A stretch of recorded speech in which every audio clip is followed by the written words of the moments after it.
आए थे? अरे क्या बनाने आए थे? क्या बना बैठे? कभी मंदिर बना बैठे तो कभी मस्जिद बना बैठे। अरे हमसे तो अच्छे वो परिंदे हैं जो कभी मंदिर पे जा बैठे तो कभी मस्जिद पे जा बैठे। बाबा साहब ने ये किया, बाबा साहब ने वो किया, लेकिन आज साथियों सवाल खड़ा ये है कि हम क्या कर रहे हैं।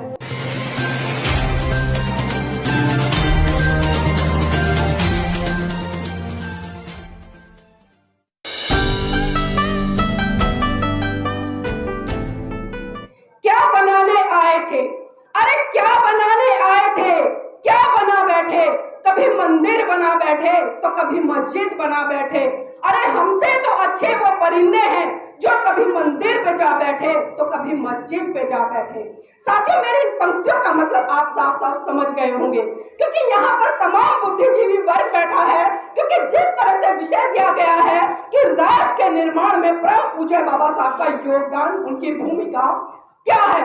लेकिन अगर मैं बात करूं आज के संदर्भ में परम पूज्य बाबा साहब के जो विचार है या उनकी आइडियोलॉजी है या उनका जो योगदान रहा है, क्या वो सही मायने में चरितार्थ हो रहा है।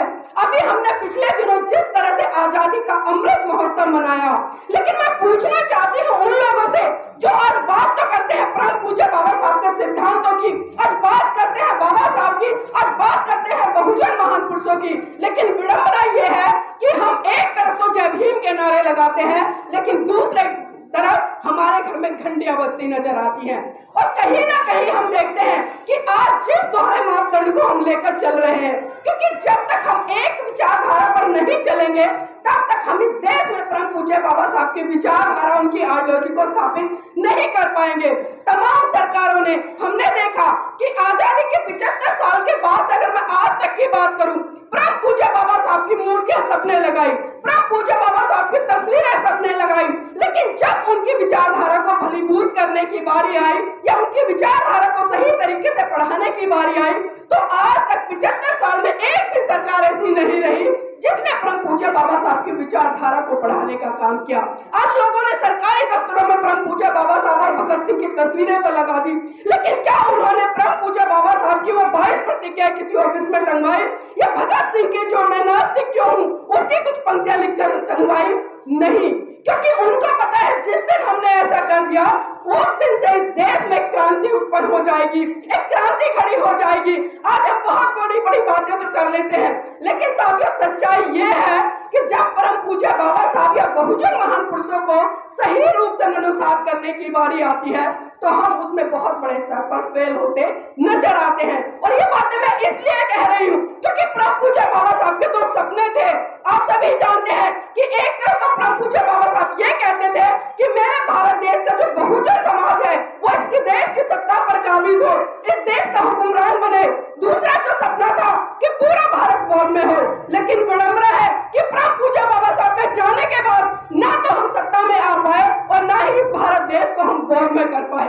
हम बातें तो बड़ी बड़ी करते हैं, बड़े बड़े आंदोलन खड़े कर लेते हैं, जय भीम के नारे लगाते हैं, और विडंबना तो सबसे बड़ी ये देखती हूँ कि आज अगर किसी गधे के सर पे भी हम जय भीम लिख दें तो ये बहुजन समाज इतना मासूम, इतना निर्दोष है कि उस गधे के पीछे लग लेता है।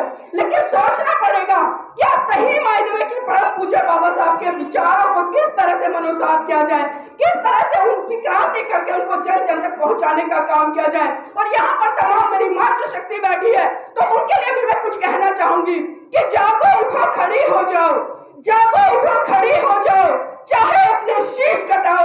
अरे किसी और के लिए नहीं बल्कि अपने लिए और अपनी आने वाली संतानों के लिए इस पाखंडवाद को छोड़कर बाबा साहब के सपने को साकार कर जाओ, बाबा साहब के सपने को साकार कर जाओ। लेकिन ये कब होगा?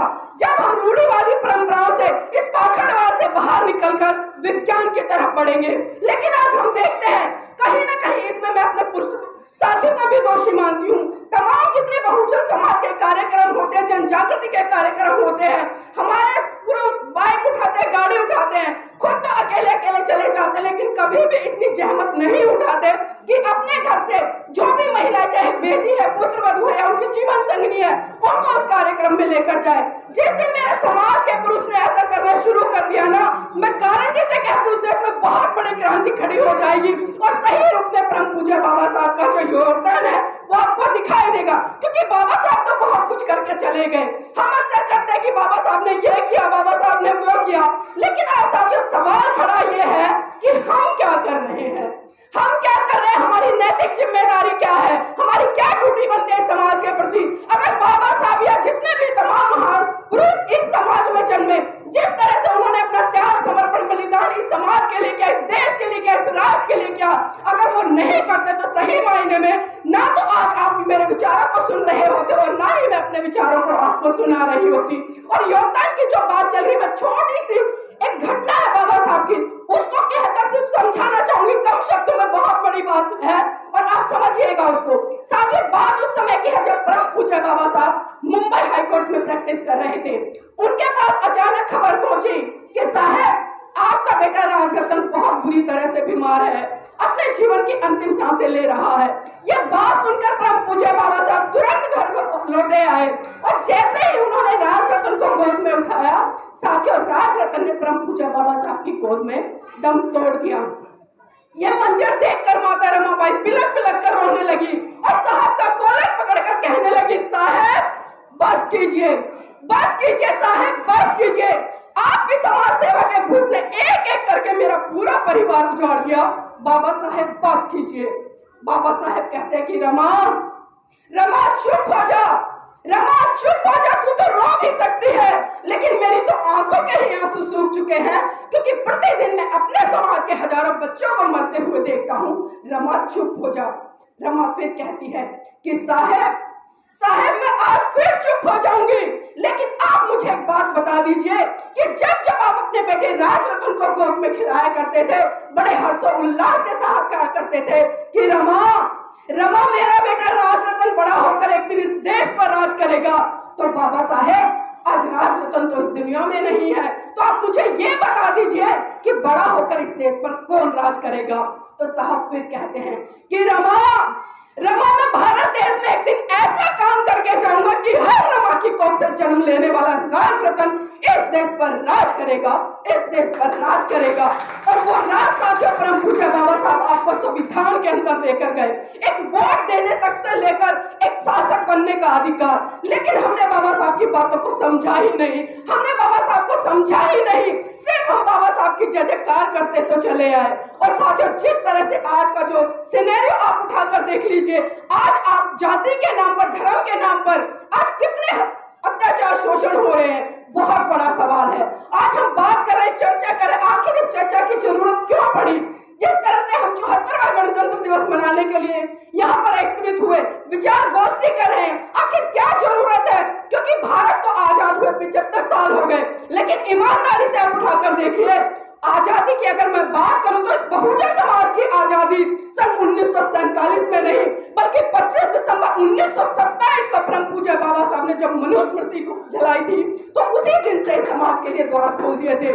लेकिन इस समाज को समझना पड़ेगा और सही रूप में, सही मायने में अपने महान पुरुषों की विचारधारा को मनोसात करके आगे बढ़ना पड़ेगा। और समय का अभाव है, जाते जाते मैं कुछ चंद पंक्तियां और कहना चाहूंगी कि देखना बहुत कुछ है, देखना बहुत कुछ है, देखते रहिए, देखना बहुत कुछ है, देखते रहिए, करना बहुत कुछ है, करते रहिए।